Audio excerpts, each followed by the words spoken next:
pledge allegiance to the flag of the United States of America, and to the republic which stands, one nation, under God, indivisible, with liberty and justice for all.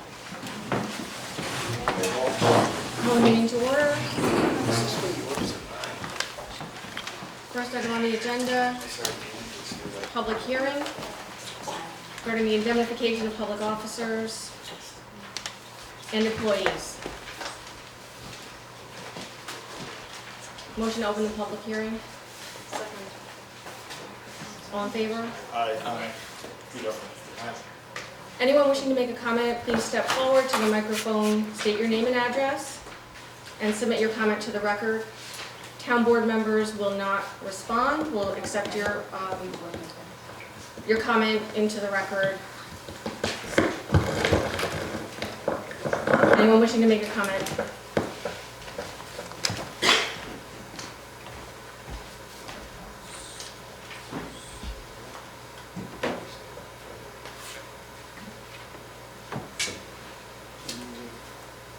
Oh, please step forward. State your name and address, please. Good evening. Toby Carey, living in Glenford. I am in favor of indemnifying the board and volunteers for committees. I think it's important. I think that if the board chooses not to do that, then all board members should be notified that at the beginning that they're serving at their own risk. Thank you. Thank you. Anyone else wishing to make a public comment?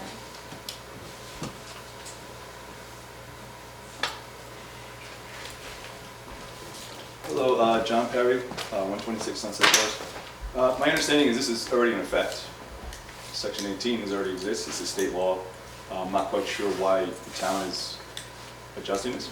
I'm going to turn this over to the attorney. Sure.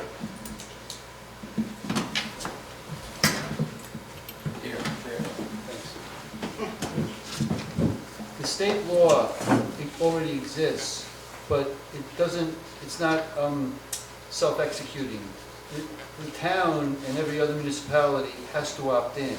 You basically have to pass a law that says we're opting in, the provisions will govern our town, otherwise it doesn't apply. So right now, the town does not have the benefit of that law. The most simple thing to do, and the proposed law is pretty close to this, is just to say we're opting in.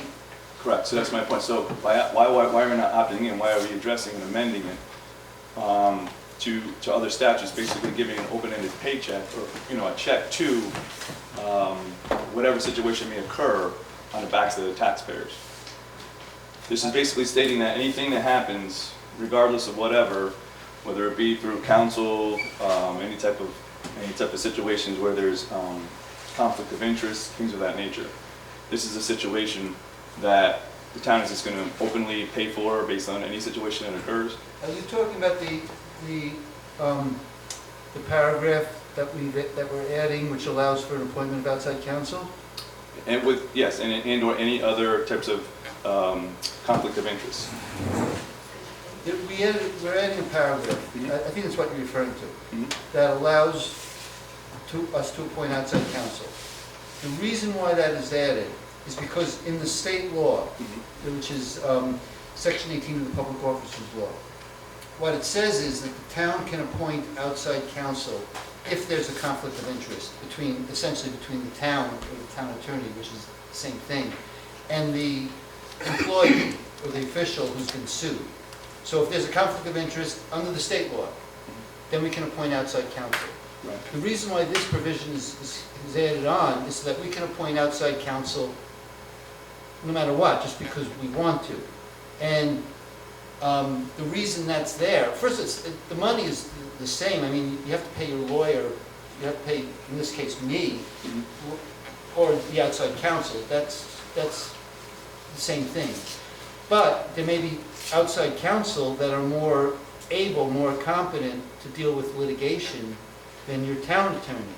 And I will tell you, for me, I don't typically do litigation. And what that means is if somebody were sued under, we just adopted 18, and I were defending them, you would not have the best lawyer defending them. This allows us, without conflict of interest, just because we decide it's in the interest of the town, and also, I'm sure that the defendant is gonna want that, to go ahead and get a litigator, that's all. Now, in reference to that, doesn't the town's insurance company pay for the attorneys in these situations? Yeah. So why would we then have to go outside for extra counsel? This is depend, because otherwise, the whole purpose of this law, the whole purpose of opting in is if there's... I'm all for opting in. What? I'm all for the opting in on section. Well, it's the same thing. I mean, No, you've added amendments to it to cover certain bases on an open-ended check on a taxpayer's back. For example, if there's a situation and there's a lawsuit, and our insurance company covers that lawsuit, and then there's another lawsuit and another lawsuit, the insurance company that can say, you're out, I'm not covering it, we're done. And/or you're not giving the town board the option to also say that we're willing to cover this is something that we feel the town should cover, on an instance where somebody or a member or a committee person on a board did something totally outlandish that the town now does not have the ability to say, we're not covering that based on the fact that you went rogue or you did something totally that is off color. That no longer is here. The town board no longer has that ability to say, we're not covering that. No, Yes, it does. That's not true. Yes, it Look, does. it's It not- states it does say that. It states it right in here, that any person under any instance is covered. No, it doesn't. First of all, I'm not sure if you've read Section 18 of the Public Officers Mhm. Law, but Section 18 of the Public Officers Law only applies if the person who's sued is acting in his or her official capacity. Mhm. So if a board member, for example, gets in a car, drives down to Atlantic City, runs over people, it's not covered. You can't just, it's only for town business. Number two, if that person who is sued ultimately is found liable for what's called punitive typically is known as punitive damages, or sometimes it's called exemplary damages, as it is in the state law, basically for an intentional act that hurts people. Mhm. The town is not obligated to pay that judgment, and that's the same under the state law as under what we're doing is we're just opting into the state law. That doesn't change. Now, you started up what you were saying, talking about opting into the insurance, and the bottom line is, in No, most not the cases, insurance and opting into section 18, but you mentioned the insurance, and you were which is another thing I'll go to. Go ahead. Well, you- Continue. Okay, then go ahead, because I didn't quite understand your point there, and we can answer it, but the bottom line is, this is belt and suspenders. You're already paying for insurance, and in most cases, insurance will do what the indemnification law is doing. The insurance company will defend Correct. the person, and the insurance company will pay for a judgment. Correct. This law just says that we have to do that.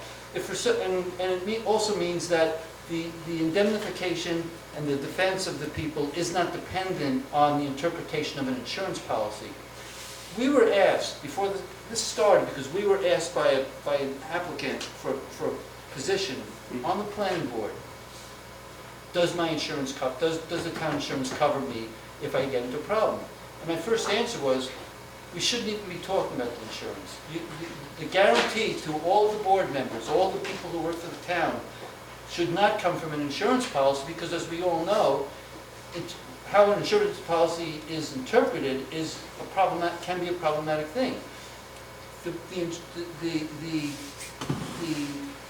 guarantee of defense should come from the municipality, and that's exactly what's contemplated in Section 18, and that's exactly what's contemplated here. So you're going to get this. But yes, in almost every case that we can contemplate, if we have a good insurance, so the person actually asked me to read the insurance policy. I said, I don't want to read the insurance. I want to get you a law so you're covered, so you don't have to worry about it. And then, of course, the insurance policy should kick in. Right. And so you're dealing with two different things. One is the town's obligation to provide some sort of defense. The insurance policy is that defense. That we pay for that, they will defend people, yes, and they will hire a litigator, but in that odd chance when the insurance policy, for whatever reason, doesn't work, there will be a guarantee of coverage, and yes, we will hire a litigator who knows what they're doing when they walk into a courtroom with his tort. That's all it is. That's all that paragraph says, and that's all. And I'm all for it. I'm all for it. It's just some of the language in here, and I think it's a little open-ended and left open. And lastly, has our insurance company, NYMER, been acknowledged that this is going to be in place? I mean, they should really have a representative here tonight and speaking on behalf of it, how it affects potentially the town's policy. They have our policy with the insurance company is a contract that's governed by the policy terms. As I told you, I didn't review that for this. I wanted to get the town, in other words, what happens if the insurance policy, if they decide that the coverage is incorrect, or something happens, or the insurance company goes belly up, which of course, God forbid. But the point is to legally give the town coverage. And the simplest thing is just to opt in to Section 18. And that's basically what we did. Basically what it says is, we're going into the state law, but we're going to have two extra provisions. Very simple. One is that in any case, whether or not there's a conflict of interest, we retain the flexibility to hire outside counsel. Number two is we make clear that it applies to the civil rights laws, if somebody's sued under civil rights, which is a fairly common provision among other towns. That's it. All we're doing is basically opting into the state law, and we're doing the same thing that many other towns have done. Some towns have completely rewritten the code. And, Right. and No, the language is, I understand the language. That's not my issue. It's just the two amendments that you're making to it. That's all. I'm in favor. But thank you for the clarification. I just to be appreciate clear, it. and again, so everybody's clear, the two amendments are so that we can be very, very clear that we can hire outside counsel whether or not there's a conflict of interest, and also we're specifying coverage in case there's a civil rights lawsuit, which very often is handled separately. And at no point in time does the town board have the ability to determine that, no, we're not covering that. Exactly. Okay, thank you. Now, again, but if the person was acting outside of his or her duties, then that's a different call. But no, the point is everybody's covered, everybody's guaranteed of coverage, and again, it's very, very standard for what other towns have done.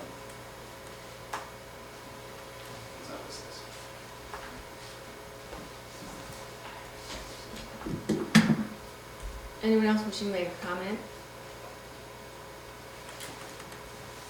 I think that, I'm sorry, Please come forward, state your name and your address. Tracy Kellogg, 215 Shady Lane.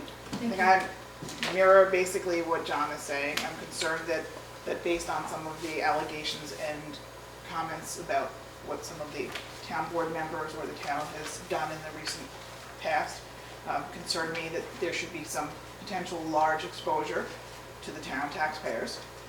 And that although I understand that this is similar, I would much rather see the town right now adopt Section 18 and then deal with what's going on separately. And I'm concerned about the definition of good faith and the definition of within the duties and jurisdiction of a town employee or a board member, because I'm concerned that there are several, whether they're rumors or whether they're factual statements, but what's going on in the public outside, that some of the board members or town employees may be overstepping their jurisdiction. And I am concerned that this now is being adopted and that there may be some ulterior motivation. I'd like to state for the record that there is nothing that prompted this aside from the interest of a person who's a resident of the town and serving on the planning board, and the fact that her husband is an attorney and wanted to make sure that if something happened, she would be covered. That is the only reason we are looking at this. It was at the request of someone who wants to volunteer for the board. And quite frankly, if I had known that this was not in force, I wouldn't have run for public office, because I'm not getting rich here and I'm not looking at this for the glory either. So I just want to clarify that for the record, that this was, the way that this came about has nothing to do with anything other than someone indicating interest that they want to serve and not being comfortable serving if this is not in place.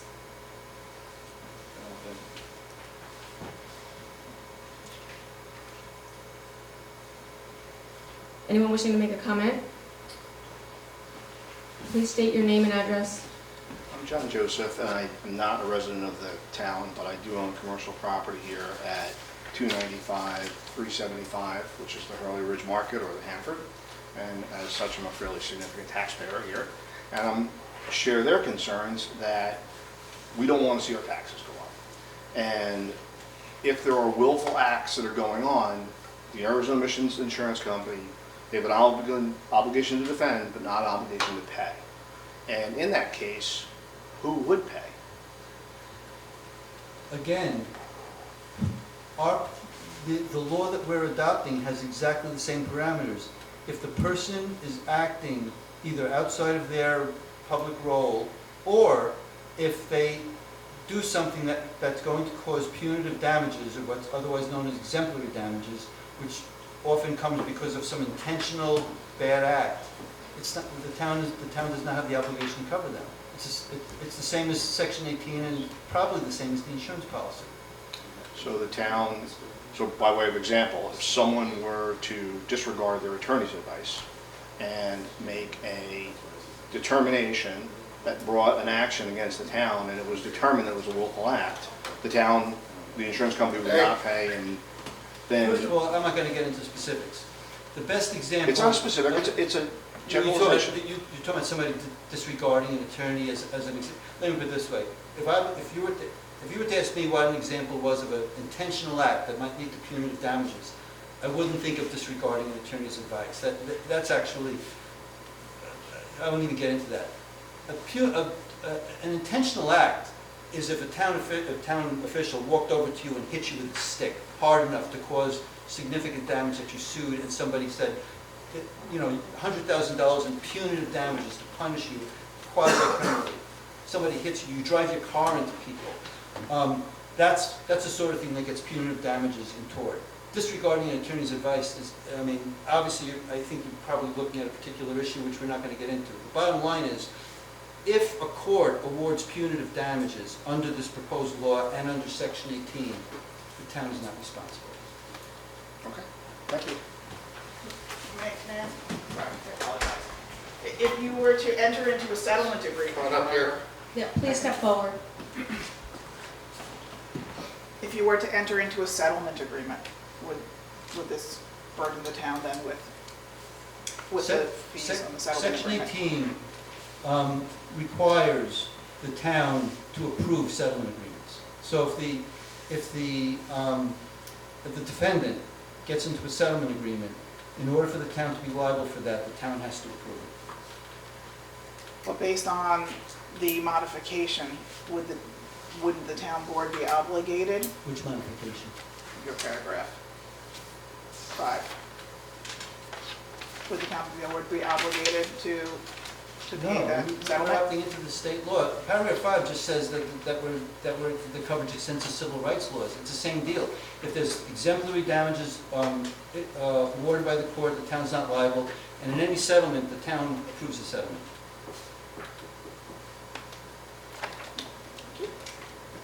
Is that in your paper? Yeah, sorry.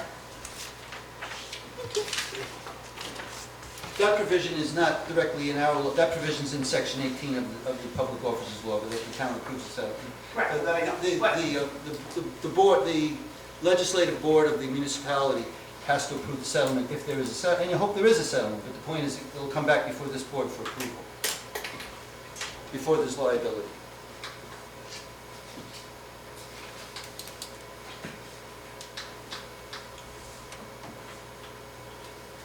Are there any other comments?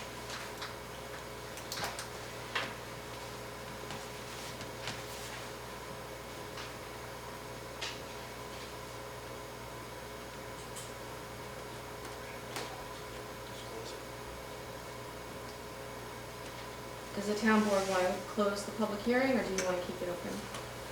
Close it. Nobody has anything to say. Make a motion, Make a motion, close. public hearing? I'll second. Is there any discussion? Hearing none, all in favor? Aye. Any opposed? So carried. Like a motion to open the public hearing to allow the keeping of chickens and bees in the R1 and R2 zones. Currently, that is not allowed. Is there a motion? Gregory made the motion. Is there a second? Second. All in favor? Aye. Anyone wishing to make a comment on the keeping of chickens and bees in the R1 and R2 zones, please state your name. Step to the microphone, state your name and address.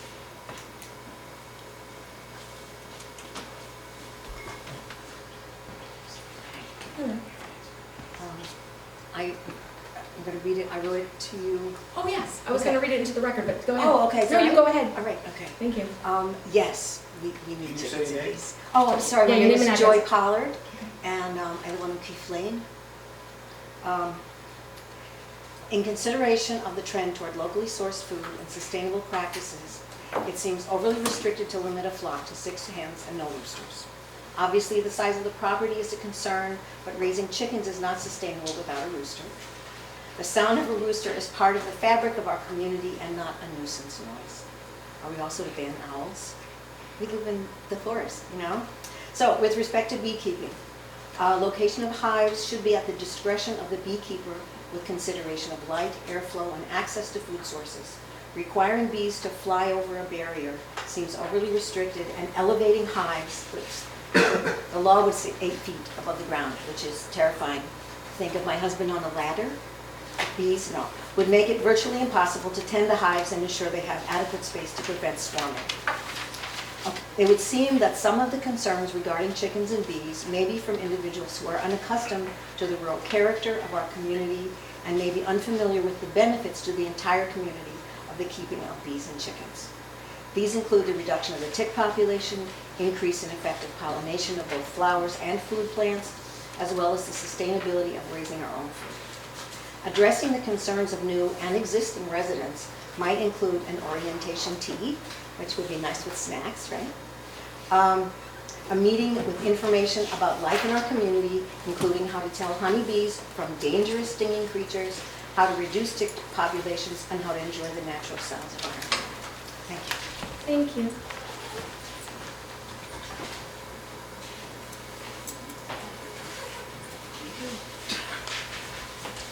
How you pick 3 things on an agenda that I don't like. Okay, also as a beekeeper, I think that the law, as I stated at the last meeting, is overly restrictive. I happen to have a large parcel, but I think that if you look at what this law includes, the idea of being required to have to provide a independent water source other than the water that we can provide our bees, the barrier, and some of the other limitations is also not only excessive, but also completely contrary to beekeeping. So I think that although it's a great idea to allow bees in a residential area, I don't quite understand how the town code currently disallows bees, because and that you could even think that you would require someone to get a variance to, because it's not a structure. It's not a traditional agricultural animal. So I'm very confused by how this is actually even coming into place and who drafted this actual law. Well, I can tell you that the question about bees was brought to us by our code enforcement officer. He wanted some legislation about the keeping of bees specifically. The chickens, as I said in the last meeting, was brought to us by the Zoning Board of Appeals because they were hearing a lot of cases where there was a request for a variance for chickens, and they asked that a law be created because they were having to grant variances for R1, R2 zone keeping of chickens. So both of those issues were referred over to the zoning task force to look at. This is a draft law. We're very interested in being accommodating and adjusting the law as it makes sense. So please submit your comments in writing, because all the comments will be taken into account, and I mean, we're not a member of the draft law will be. There clearly, regionally, there are several beekeeping organizations who probably can give some better guidance. So we'll take a look at that, but if you have any other specific comments you want us to use to adjust the law, we're happy to accept the law doesn't really it. work for somebody who actually has bees. Okay, So well, thank you very much. We'll look at that. Because I'm actually collecting comments from emails. Well, sure, I'll So if you collecting actually email, that would be comments. really helpful. Okay. Thank you.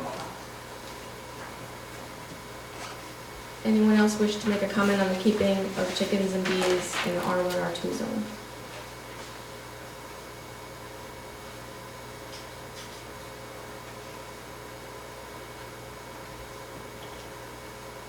Okay, I think that we should suspend the public hearing and keep it open. We haven't heard back yet from the county. We have probably some adjustments to make. So motion to keep the public hearing open, suspend it for now, and continue it next month. Sure. So at the July town board meeting. Okay. Okay, so there's a motion on the table, Gregory. Is there a second? Second. Okay. I'll second. Okay. All in favor? Aye. All right, so carried. Okay, now's the time for public comment, not specific to indemnification or chickens and bees. Anyone wishing to make a comment, please step forward just to the microphone so that everyone can hear you. I feel like a bad penny. Okay, I've been asked to bring to the board the fact that there's been a request from a member of the public as well as a town employee or an elected official to provide these hearings on the web and to have them closed captioned, because there are people who have hearing disabilities and they are requesting that the town board provide ADA accommodations and ADA compliance, because the bottom line is you're a public government. If somebody is requesting something to that extent, I think it's only should be provided. It's not something now, I mean, we've entered a different world of technology. Most of the town governments are providing some form of live streaming for meetings. There may not be a dialogue available during those meetings, but at least people can watch those meetings. 30 years ago, when I was chairing Woodstock meetings, they were live telecast. Move forward. It's time to do it. Bite the bullet. There are limited services that you as a board provide to this community. We have a transfer station, we have roads, and we have some other limited services that you provide to us. So to be able to watch these meetings live is really, to my opinion, such a minimal request from the public. And definitely to be providing ADA accommodations, because I actually tried to dial into Marbletown's meeting last week, or not last week, the week before, and got swiped and taken over to some Russian Facebook page. So where you couldn't hear what was being said, I was able to read it in Russian. So although I don't have a hearing impairment, I clearly definitely had a reading impairment on that one.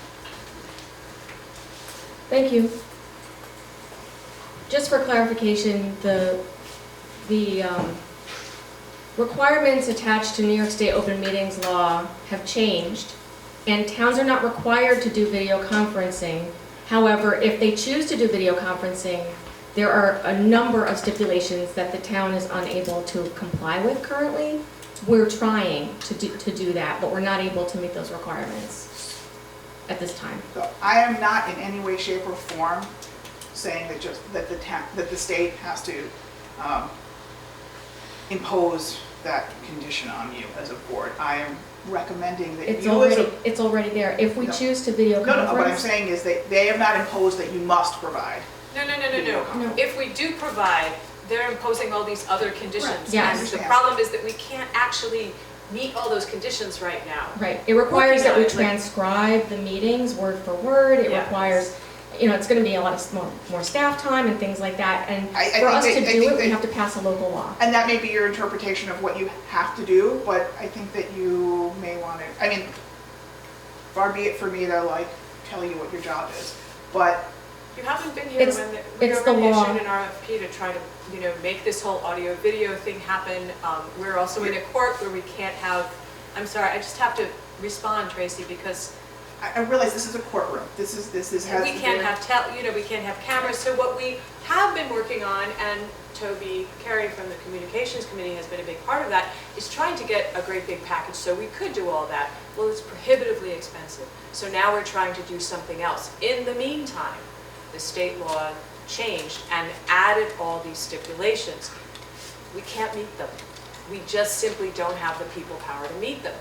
We all want to do ADA compliant. We all want to do that. We just have to figure out how to do it. So it's not that we're sitting here and we don't want to do it. I don't believe it's your attorney's position to tell you whether or not you have to have a transcription of all of your You meetings. can look at Or the. whether Please you read, have to- look at please the read the new governor's law. recent order I on mean, New you York State open read meetings law, law. look at the new law. It's right there. It is. So go ahead and look at it and you'll see what we're dealing with. And then maybe you have some good ideas about it. Thank you. Thanks. On that point, this microphone isn't even wired. It's so you can be close enough to that to pick it up. I see, because I'm actually recording for somebody with hearing disabilities. So if you could all speak into your microphones, it would be greatly appreciated. So far, you're the only person who can hear. And it's being transparent. Thank you very much.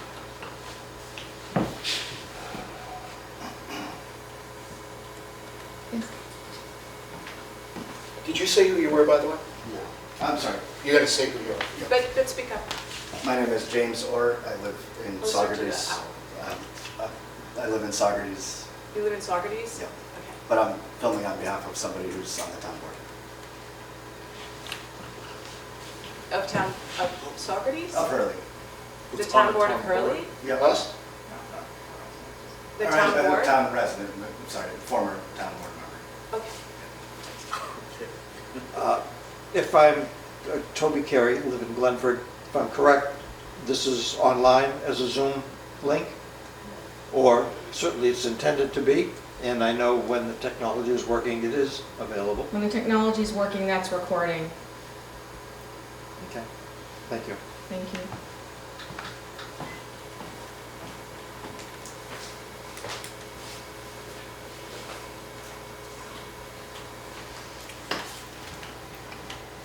Hi, Jeff Albert from Brittany Drive. I just wanted to reiterate my concern about the water. I got on the calendar, 4 o'clock tomorrow, yeah. It's a date.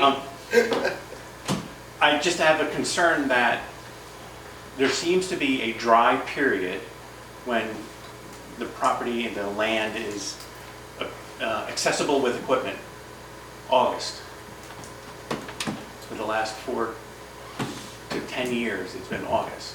If it hasn't rained, if that hurricane hasn't come through and made it so wet that it wasn't accessible. So I'm expressing concern that this year's window is going to come and go.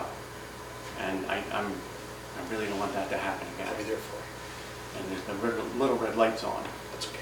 Okay.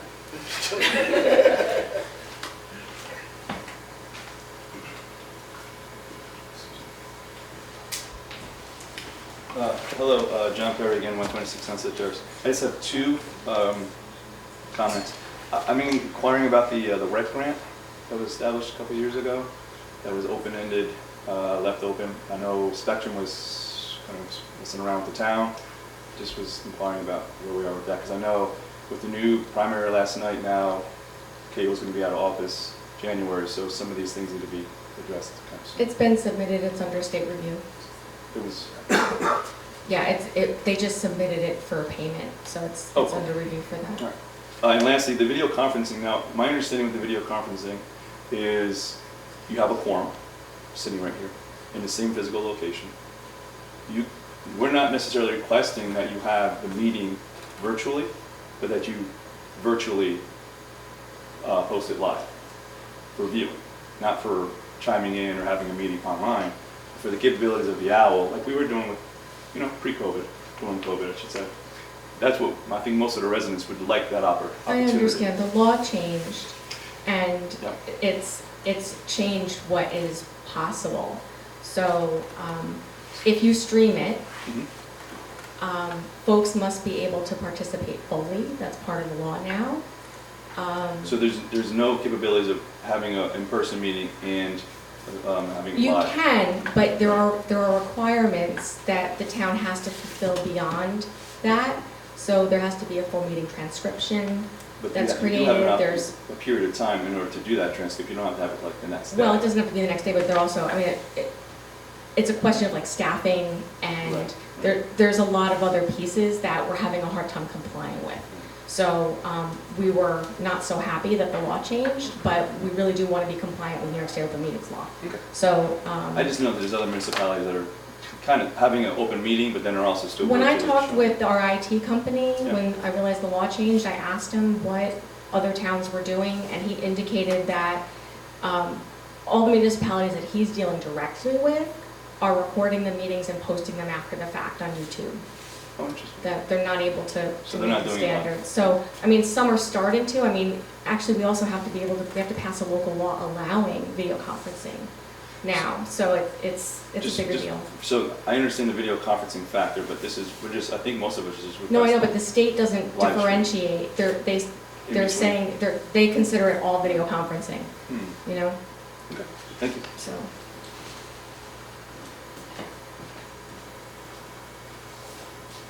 Anyone else wishing to make a public comment?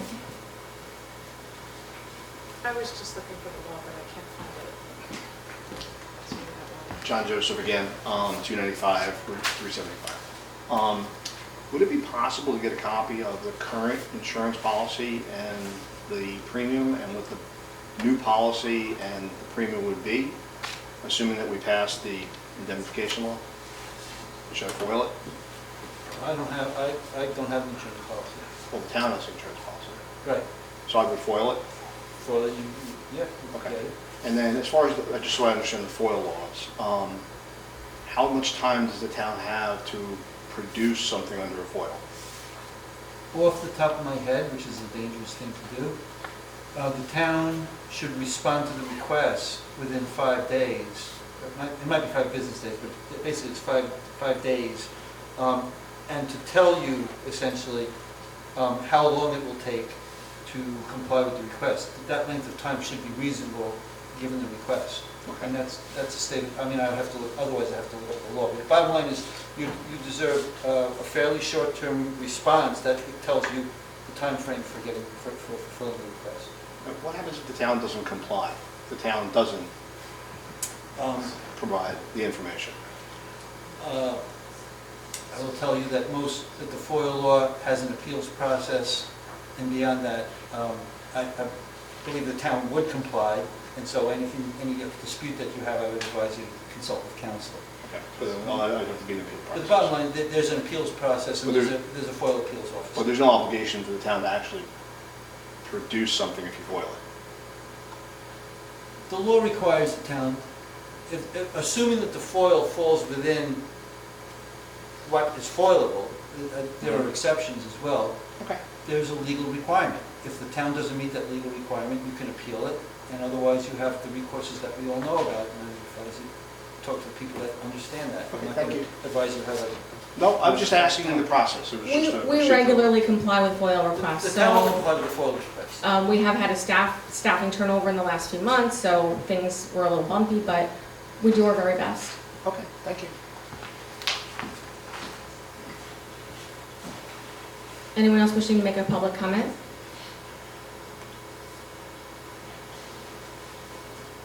Okay, hearing none, motion to close the public comment period. Is there a second? Second. All in favor? Aye. Okay. First item on the list is the Climate Smart Task Force 2019 Greenhouse Gas Emissions Inventory. I have your slides pulled up, but I can't seem to get the projector to cooperate. So if there's somebody brighter than me, to get this thing to work, that would be super great. I think it was working, but then the computer did update, so.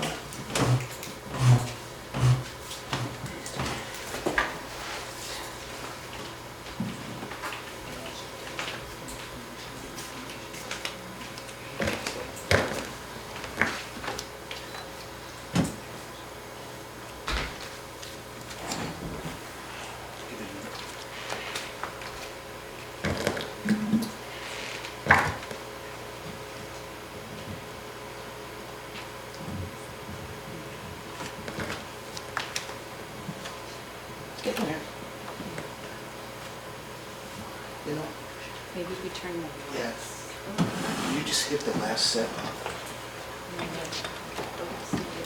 Hold on. There we go. Magic.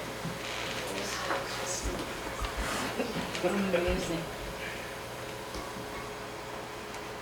Technology.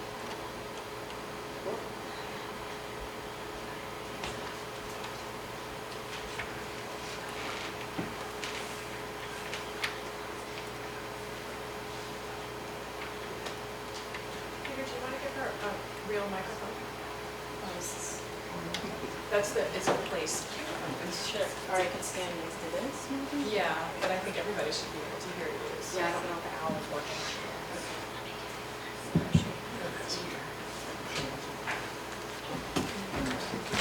She can take this one. Or, yeah, okay.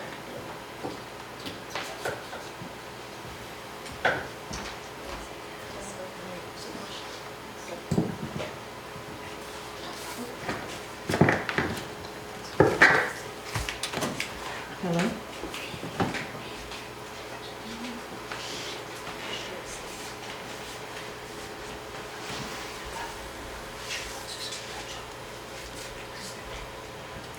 So, hello everybody.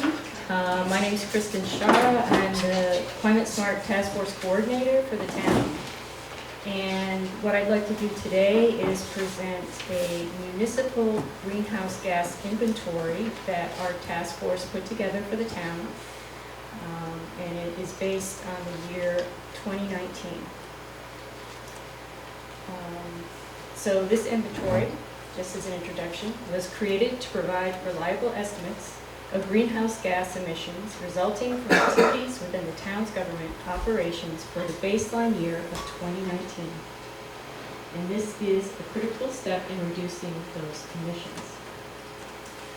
What I'd like to do is just give a quick overview, and if you're interested, the actual inventory will be posted online on the Hurley Climate Smart Task Force website, and we'll have links to that from the town website. You know, if you want to look at the details. So,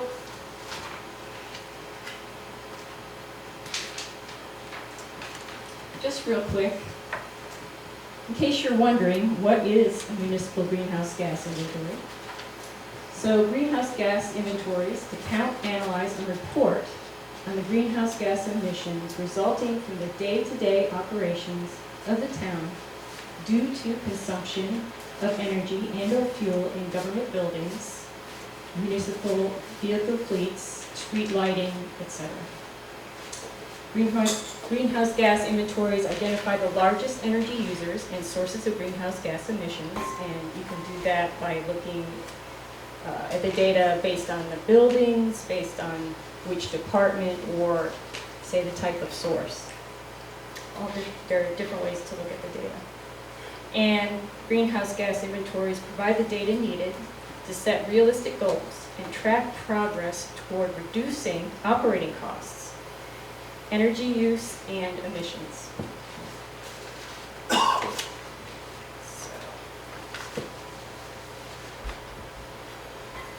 So this chart is showing the total government greenhouse gas emissions by source. And you can see that the biggest source of greenhouse gas emissions for the town is from heating at 517 metric tons of carbon dioxide equivalent. And that is from the buildings, highway department for the most part, and town hall. Second is vehicle emissions, 142 metric tons of carbon dioxide equivalent. Most of those vehicles, again, are highway department buildings. There are heavy trucks that do the snow plowing and the street maintenance. There are a few town vehicles that town hall employees use as well. And finally, we've got our grid electricity usage. So the total is 671 microtons of carbon dioxide equivalent for the town for 2019. Micro or metric? Metric. Metric, I'm sorry, did I say micro? Apologies. Yeah, I I'm was- just making sure that whatever he said is, Yes. I know, the M, I want to say micro, I want to say meters, I want to say anything but metric. So here, let's look at some of the details. This is the greenhouse gas emissions by department. And no surprise here, the highway department is the biggest contributor. They have the largest building to heat. They have, again, the big vehicles that are used. And also they, at the highway department uses the most electricity. Town hall, the total emissions from town hall usage is 24.74 metric tons of carbon. And again, separated out, there's the heating. In 2019, it was still a fuel-fed furnace, which has since been mostly replaced by Splits. Heat pumps. heat pumps. Thank you. So that number, we'll expect that number to change in the future.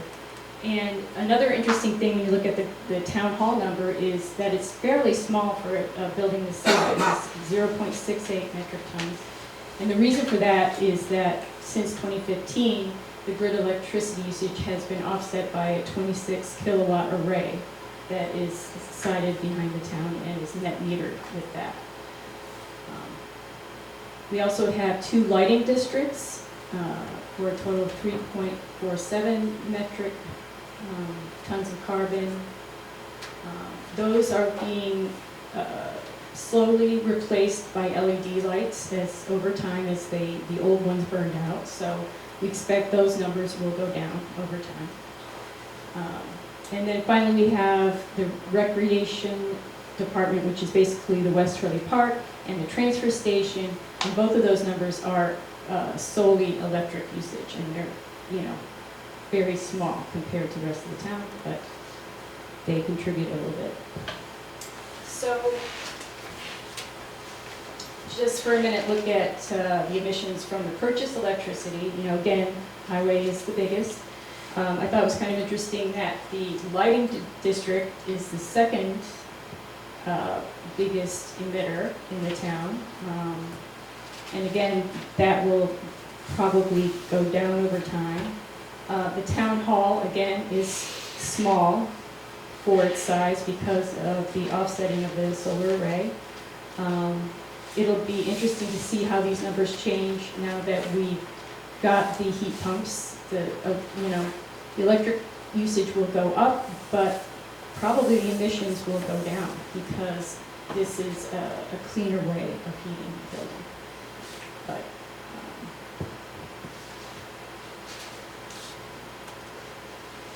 and just thought we might want to see how we stack up against similar sized towns. And this isn't exactly an apples to apples comparison because every town is different. Some towns have a lot more roads or have a smaller town hall or just have more facilities than we have. So, but I just thought it might be interesting to look and see where we are on this list. On a per capita basis, the last 3 towns, Woodstock, Hurley, and Hastings on Hudson, are almost identical in terms of their emissions per person.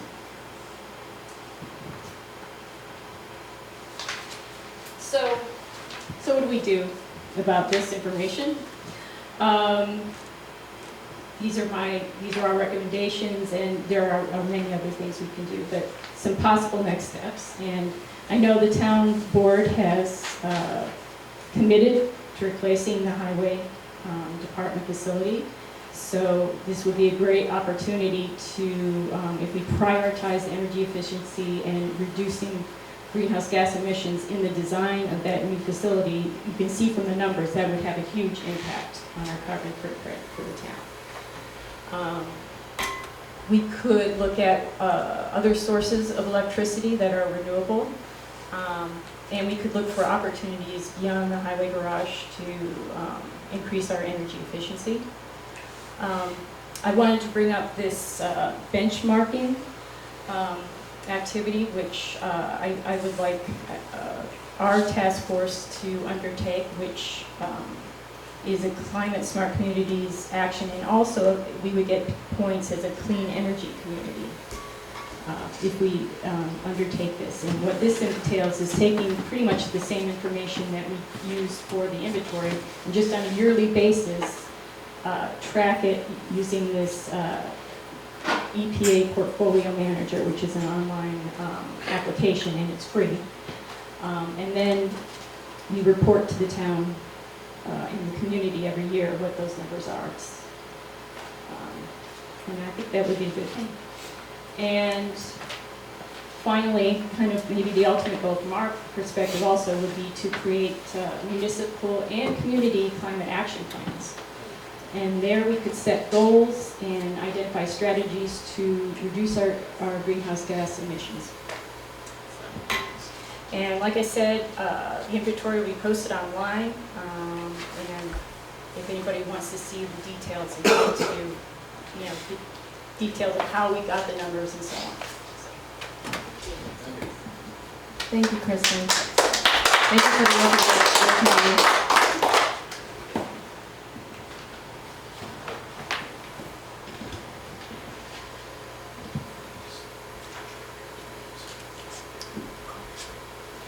I can shut that machine. Yeah, it would be more efficient.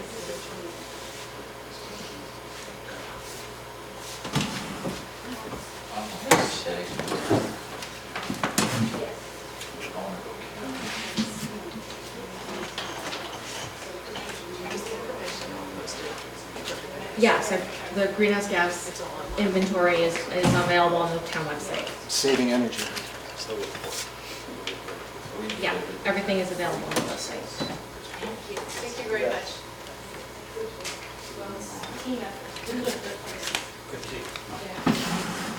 Okay, the first resolution on our list is to retain the law firm Jacobowitz and Gubitz. Whereas the town of Hurley is in need of special counsel, legal service regarding the building permit application of Cedar Development East, specifically to evaluate whether there are legal grounds to issue or deny the building permit in the event of a denial, to assist the building department in communicating such denial and the grounds therefore to the applicant. Whereas the town's current legal counsels have a conflict of interest and are unable to advise on this matter, now therefore be it resolved to retain Jacobowitz and Gubitz LLP as special counsel for the town of Hurley Planning Board at a courtesy rate of $250 per hour. That's the motion. Is there a second? Second. Any discussion? It's a pretty good rate. Hearing no discussion. All in favor? Aye. Any opposed? So carried. Next item is from Judge Parker. Hurley Town Board approves the attendance of Judge John E. Parker to attend the annual conference in Saratoga, New York. Conference dates are October 30th to November 2nd, 2022. Money is already allocated in the budget, in the court budget to attend. That's the motion. Is there a second? I'll second. Okay, you guys can find it now. Oh, No, he was- it's my buddy now. Any discussion? All in favor? Aye. Okay, the next one is another shared services agreement. The town board will remember that at the last meeting, we had received 3 shared services agreements, Woodstock, Olive, and Marbletown, and the town of Ulster arrived after that meeting, so that's the reason for this. Whereas General Municipal Law 119-0 authorizes towns to enter into agreements among themselves to cooperate in the performance of duties and services for the constituents. And whereas the town of Hurley and the town of Ulster both maintain public highways in their respective town. And whereas each of said towns has a highway department, superintendent, and equipment to undertake and perform such services. And whereas from time to time, either of these towns may benefit from the assistance by the other town of such equipment or personnel. And whereas the town board of Hurley desires to enter into a shared services agreement with the town of Ulster to cooperate in the provision of highway services, and the town of Ulster desires to enter into such agreements with the town of Hurley. Now therefore be it resolved that the town board of the town of Hurley authorizes the supervisor, clerk, and highway superintendent of the town of Hurley to enter into a shared services agreement with the town of Ulster substantially in the form attached hereto as Exhibit A. That's the motion. Is there a second? Second. Is there any discussion? Hearing no discussion. All in favor? Aye. Any opposed? So carried. Okay. Last and final resolution. Resolution to adopt local law for defense and indemnification of town officers and employees. Whereas an introductory local law entitled Defense and Indemnification of Town Officers and Employees was introduced before the town board of the town of Hurley on May 31st, 2022, and upon notice duly published and posted, a hearing was held on June 14th at 7:05 p.m. before the town board, and again on June 29th. Whereas public discussion was heard at such hearing concerning the merits and environmental significance of said introductory local law. Resolved that the adoption of the introductory local law entitled Defense and Indemnification of Town Officers and Employees is hereby determined to be a Type 2 secret action. And be it further resolved that the town board of the town of Hurley hereby adopts said local law, Defense and Indemnification of town officers and employees, a copy of which is attached hereto and made part of this resolution. And be it further resolved that the town clerk be hereby directed to enter into said local law, enter the said local law into the minutes of this meeting and in the local law book of the town of Hurley, and to give due notice of the adoption of said local law to the Secretary of State of New York. That's the motion. Is there a second? Okay, the floor is open for discussion among the board members. Who was the second? I second it. Thank you. I have a question. I'd like to add into like paragraph 4, dealing with overreach and overstepping by committee members, board members, as discussed by David. In other words, we are going to be hiring outside counsel to protect, to defend board members and committee members. However, unless they overstep their boundaries. That's already in there. It's in the law. It's in the law. David, would you respond to this, please? Yeah, I think, Could that just be a clarification also? yeah, I want to respond to the question, because I think it may have been similar to one of the questions we got before, and I frankly just don't understand it. Paragraph 4 authorizes appointment of outside counsel without, regardless of whether there's a conflict of interest. It doesn't, what does it say? There's nothing involved. No, what I'm saying is, what happens if like a board member or a committee member does something that's not, they're not authorized to do? Do we still defend that? Okay. Here's the way this works. The fundamental of this law is that we're adopting Section 18 of the Public Officers Law. And the rules within, it's a lengthy provision that has a number of items in it that determine when indemnification and defense is appropriate and when it's not. We're adopting that. So to answer what I think was your question, if the person who's being sued has either acted outside of his or her authority for the town, or if the action is going to result ultimately in punitive damages, the town is not responsible for that. That's part of the 18, right? Okay. The town is not responsible under Section 18. All that this paragraph does is it says if the town adopts Section 18 and the town is therefore responsible to defend under Section 18 and now under our town law, the town can choose to hire outside counsel for that representation regardless whether there is a conflict of interest. The point is so that basically the town attorney does not have to physically, personally defend the case when there are better lawyers who can handle it for the, for the same fees, basically. Then I agree with this. There's no, this doesn't, Section 4 doesn't change any of those balances in Section 18 of the Public Officers Law. Thank you. That's good. Any other comments by board members? I think I'm very clear now what the law is trying to do and how it's trying to make sure that members, whether on the board or committee members who are volunteering, are protected. Yes. And that's the point. In fact, let me be clear, I think that I may have understood. When we say here, in addition to the provisions of Section 18 of the Public Officers Law, the specific reference there is the provision that essentially requires a conflict of interest to appoint outside counsel. Section 18 allows the appointment of outside counsel where there's a conflict of interest. And what we're saying here is that in addition to that provision, we can also appoint outside counsel if there's no conflict of interest. Right. That's the entire scope of that paragraph 4, and it just puts us into section 18 of the public, the coverage there, but we can do it with outside counsel, so your town council doesn't have to do it if it's not appropriate in that circumstance. That's the entire paragraph 4. Dave, can you remind the board what you mentioned to me earlier today about why towns do this? Well, towns do it for the primary reason that you mentioned before. And it's not just towns. All boards, no, I shouldn't say all, but boards of all types do this. Corporate boards do it, nonprofit boards do it, town boards do it. And the reason is because you're not going to recruit there's a lot of people that will not serve on any board, particularly volunteer board, but even corporate boards, if they're going to be subject to personal liability.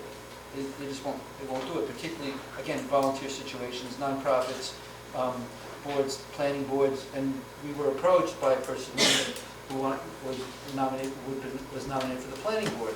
And so that's what it comes down to. If you don't have some mechanism to protect your officials, you won't get them. And you won't get many of them. Some of them will step forward anyway, some of them won't. And this puts you in competition with everybody else. Any additional conversation by the town board? I would also point out that in doing this, I did survey many of the towns in the area and some towns outside the area. It is extremely common. There's very, very few towns that haven't done this. Again, some of the towns do it in different ways. Some of them rewrite the law and rethink it, and that was a possible option, but we wanted to get it done as simply as possible and just adopting the state law. But the bottom line is if you don't do it, you're risking not getting the people. Can I ask a question? Is there anything else that we should be considering to add to this? Nothing that I found immediately, and I didn't want to do like hours and hours and hours of research. Sure. I wanted to get it as simply as possible. The one thing we did add was to be very clear under the civil rights law, and we did add this provision that regardless of what, I'm sure towns typically hire outside counsel, and in fact, it's really the insurance company, as one of the speakers pointed out, does it. So I have not seen anything. As we go along, if I do see something or if we come across it, I'll bring it back to you, but we wanted to get this in place Sure. Thank you. sooner rather than later so we can get our people up Yeah. to speed. Yeah. The issue of hiring outside counsel that would be better served, but that would be better for whatever is happening, I think is also an issue of kind of fiscal responsibility. Because if you hire somebody that doesn't know what they're doing, you can go down a very long and very, very erroneous, ridiculous path. Costly.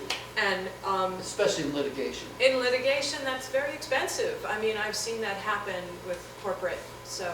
I would point out one of the differences between typical, litigation for money, for damages, and most governmental litigation Yeah. is that you have very significant discovery, particularly Right. on the state level. Article 78, for example, which is most of what we would see here on the board, the planning board, is not going to have a lot of discovery. Yeah.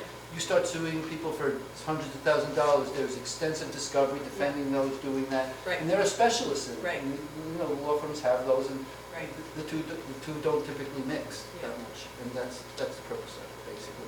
I think, like I said, this happens as a matter of course. The insurance companies have their litigators. I'm sure the towns do that anyway under Section 18. But as I read Section 18, there was a question in my mind that said if there's a conflict of interest. Yeah. And it's like, I don't want to go, I don't want to have to start a certain It's like there's a little gray area there that, to me, it was good practice, and, the law was drafted probably 50, 60 years ago. And nowadays, we have specialists that do this, and we want to tap into that. Yeah. We don't have to, it gives us the option. Paragraph 4 just gives us the option, so if if the town attorney feels that they want to run with it, they can, but if they want to offload it, this gives you the right to do it without proving conflict of interest. honestly, I think it makes the town better defended, and more accurately, so, I think so. yeah.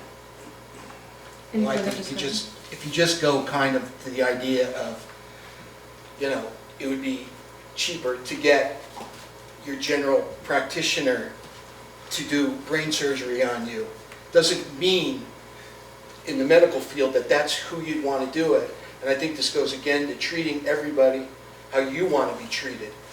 And if you want to be treated and covered and protected in any way, shape, or form, if you'd want it, you want the other people to be doing it too. And I think that's, again, as a big thing, and I like to say, stepping over $1 to pick up a dime is not the wisest thing to do all the time. I personally was stunned that that this wasn't Yeah. already in effect, and I would never have run for public office if I had known that this wasn't enforced, so. I remember getting a sort of, an answer, well, the insurance will cover it. And then I was like, It's not how? that simple. Like, Yeah, it's not- yeah, yeah. so, Okay, any further discussion? Are you ready to vote? Okay, thank you, David. thank you. Okay, all in favor? Aye. Any opposed or abstentions? So carried. Okay, did everyone get a copy of the minutes? Yeah. I'd like a motion to approve the minutes if you've read them and you're comfortable doing that.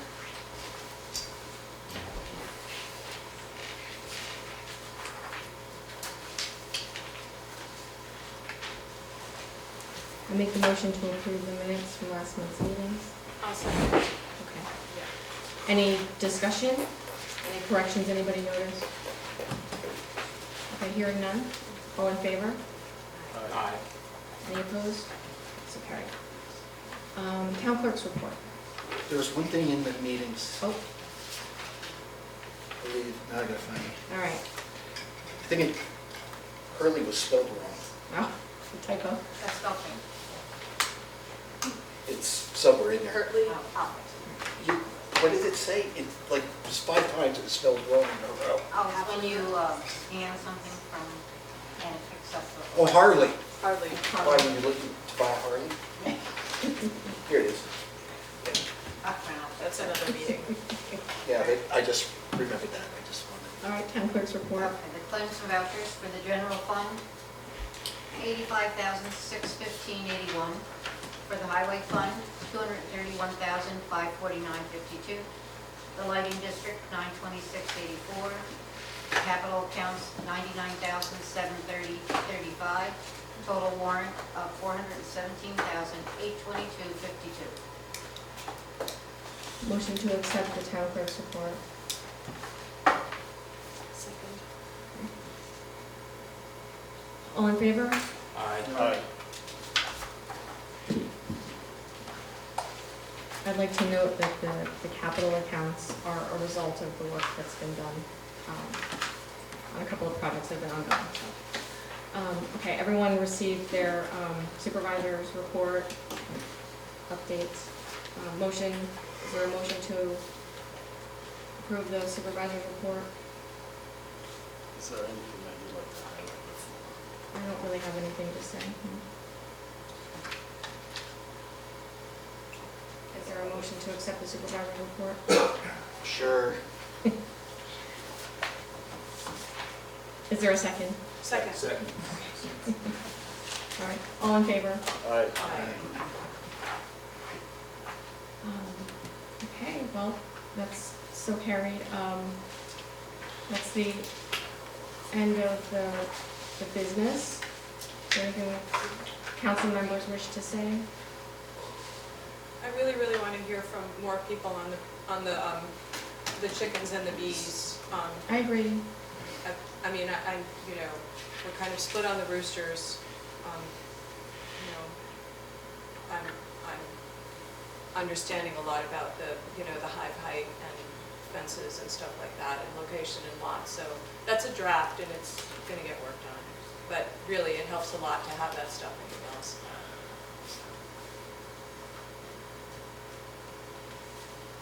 Anyone else? If there's nothing else, I'll entertain the motion to adjourn. Seconds are old business. Business. Okay, there's a motion to adjourn. Is there a second? Second. Second. Second. Sorry about that. Oh, you did. Second it again. All in favor? Aye. All right, thank you. Thank you.